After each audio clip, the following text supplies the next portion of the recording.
Let me show you how we can use Pro Mode on POCO F8 Pro and POCO F8 Ultra. So once you open the camera, we can easily switch to the Pro Mode over here, and you should be able to find a bunch of different parameters that we can use in order to adjust the photo before we actually take it.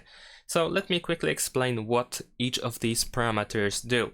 First, we have EV, which is exposure, and this slider lets you adjust the overall brightness of your image, and it is just a quick way to make your photo lighter or darker. This is the only parameter that cannot be set to automatic, so you always adjust it manually.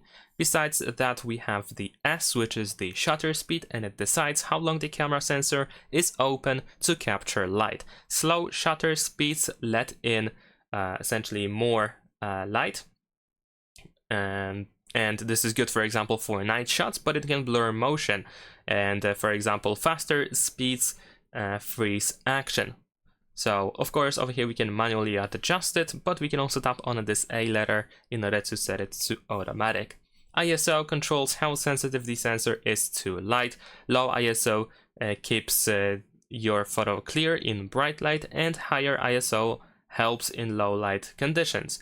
But of course, if it's too high, then it can produce that noise or grain on the photo. WB is the white balance. It adjusts the color temperature, so whites look white and colors look natural. Of course, we have different color temperatures. The lower the value, the more blue the photo is, and the higher the value, the more orange it is. And then we have F, which is of course focus. It allows you to set exactly what should be sharp in your photo. Lower value focuses more on the macro photos, so something that is close to the camera lens. And the further we go to the right side over here, the more we focus on bigger things, or just generally we just tell the camera that we want to capture more, essentially also what is in the background. And that is essentially it in terms of these parameters. Of course, in here we can also find some additional stuff like contrast and saturation and sharpness as well.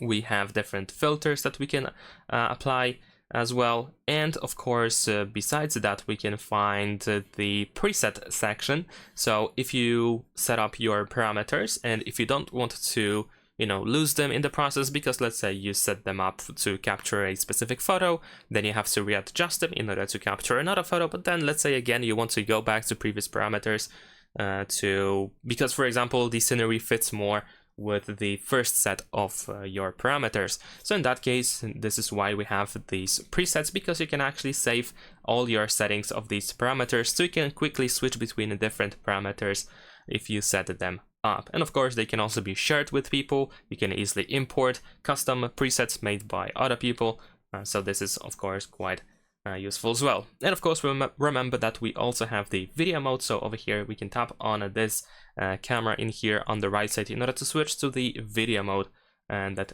also has lots of different parameters that we can mess with in order to adjust the image of the video. And that's it. Thanks for watching, leave a like and subscribe.